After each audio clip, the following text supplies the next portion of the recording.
Okay, so I'm here at Lake Cliff Golf Club. It's a private club here in Spicewood, Texas, just outside of Austin. It's where I play and teach at.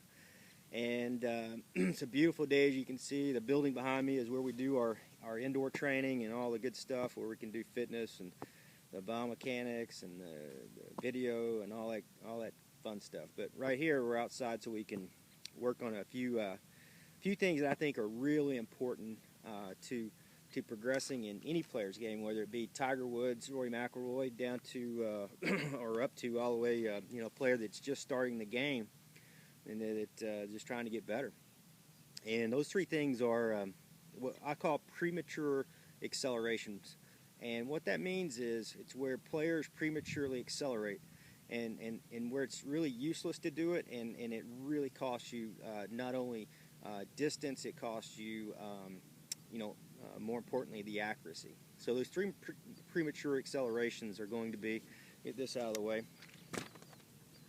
So the three premature accelerations are going to be, once you get set up and you go through your routine and you're ready to go and pull the trigger, right off the bat, I mean, I think everybody pretty much knows this one. It's right in here. It's just, too quick or too jerky or whatever it may be. Too fast in the takeaway area is never a good thing, because it's useless energy. I mean, if you're a great player, I mean, if you're Nick Price and you have a quick takeaway and you get away with it, and Tom Watson or whatever, if everything works for you, it's fine. But in general, most people don't need to start that quickly. If you look at the greatest players of all time, the Jack Nicklaus, Tiger Woods when he was early in his career, and so forth, their takeaway was in time with their body and with what they were trying to do. Probably more important than the speed is being in time with what you're really trying to do and apply to the golf ball. Okay, and so taking it back just too quickly. I'm not going to go into the techniques of takeaway, because there's so many different variations you can use to make it work or not work, I should say. So the second one is going to be that where, in my opinion, is the one I spend the most time on with our players, is going to be in transition.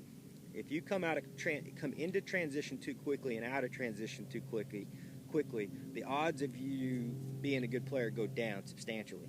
Okay, and what I mean by that, so as we go wind up here and we're going into to hit, if we get quick here, what happens is, and I've seen it with, I saw it with Tiger Woods a lot. I believe it was the first round of this year's Masters 2015. It's probably anxiety, stress, who knows? He would only know that, but it was really quick here in transition, coming into it and out of transition, and it costs you power when you do that. It could be nerves, it could be just that's the way you move, who knows? Maybe what you're working on. But I can tell you, this is not the zone to be quick in. And even if you have lag or angle or whatever you want to call it, in this area, if it's quick, even if you have the angle right, the club's going to be broken down, typically at impact, or pushed out in a way. You won't have a really consistent release pattern. And a good example of that would be, if you go back to the Masters, the 2015 Masters, Jordan Spieth, if you look at the way he swings the club, he takes his time when he gets here. He takes his time coming out of transition. Now, you can be a very, very, very long hitter by waiting longer in transition. Bubba Watson, Rory McIlroy, Tiger Woods back in 2000 and before, he had like a deceleration, what we talk about all the time, in transition, to collect all the power so he could unleash on it. Okay, to me, I think a lot of players, they tend to want to copy Ben Hogan, and they think that Ben Hogan had a really fast transition. He had some of them try to replicate it and have these floppy wrists, which I don't think Ben Hogan had myself. I don't think he's as quick as they are in transition, obviously. And so sometimes by copying these players, they get this what we call rebound effect. The club bounces into them, they create angle, and then it bounces away, or they keep it, they get jammed, and they can't get out of it, so they lose it. So that second acceleration point, to me, is really crucial. I want to see there, as you get into the top of the swing and you're starting to what we call float, or you're just making your golf swing, whatever it is, everything starts to sink and slow down just for a split second. And you see more and more of that on the tour these days. Instead of getting here and blasting, chasing forward, or whatever it may be. Just take your time, and even the first couple inches here in deceleration, and that'll allow you to build momentum into impact. So that's premature acceleration number 2. I could go on and on and on about that one. As you can see, it's one that I teach over and over and over with our players, because if you miss this point right here and learn how to decelerate and collect the energy, the odds are going way up for you to be a bad player or play bad golf, or relative to your talent level, I should say. The third acceleration point on that is going to be a premature impact. So as we get in here good and all this, then as we unwind and we're trying to snap early, we pop up, whatever it may be, but you prematurely accelerate either this way or this way, whatever it may be, premature acceleration before impact. Okay? What we want to do as we decelerate and we start to unwind, we're using all this torque and energy and momentum to gradually increase speed as we go through the shot. Okay? And it's a very natural thing. So it's a flow. As we get here and we work through, there's a flow. And if you watch here as I'm sinking down and all this, I don't press over here forward hard from the top in transition. I don't stay here. I stay right in my rotation. I'll unwind, and that gradual unwinding will shift my weight up forward in time with contact. Okay? And so number 3 is one we see a lot as well. So in 3, that could be as simple as like chipping, where you see a player, they get here and they flinch and accelerate the club. I see more players accelerating, or bad players accelerating, versus great players seem to have a little deceleration here. They have a little kind of a slowing down effect is going in through the shot.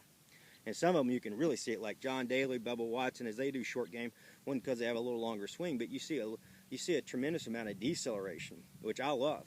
I don't like players to try to, especially we're talking about guys that are, or women or whoever, flipping the crap out of it through here, or have bad release patterns and so forth. Okay, we're talking, when you have those things, acceleration is going to kill your chipping and pitching and up to your long game as well. Okay, so what we want to see as you go back normal, then we want to see kind of a soft arms. So when you go here, you slow down. The miles per hour, you want to stay slow through here in the chipping. So if it's just a little shot, nice and slow. No matter what type of release pattern you have in your swing, it doesn't really matter. But by slowing down, you're going to get more of the middle of the bounce on your club to make contact with the ground, and you're going to keep the leading edge out of it. You're going to keep less hand action. If you accelerate, you're going to lose tremendous amount of feel.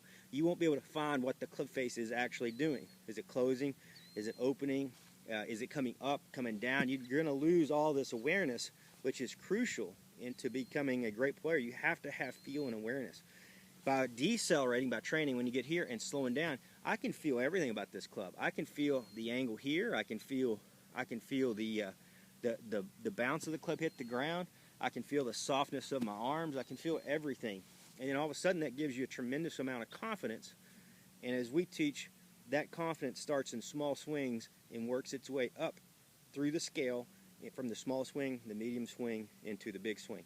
If you can't do it correctly here, you're going to have a hard time. You know, if you're broke down, a good example of this, if you're broke down looking like this through impact in a short chip, I can assure you when you get back here, it's not going to be magic at impact for you. It's just not going to happen. We want to have this short swing grooved in, a little bit bigger swing, and then a little bit bigger swing. And that's how it works. So anyway, the 3 premature accelerations, write those down. Listen to what I'm saying. Send me some questions by email if you have, I'm sure you have questions and so forth. And I'll be glad to answer any way I can. But those are what I call the 3 premature accelerations, and I hope it really helps your game. And good luck and good golfing.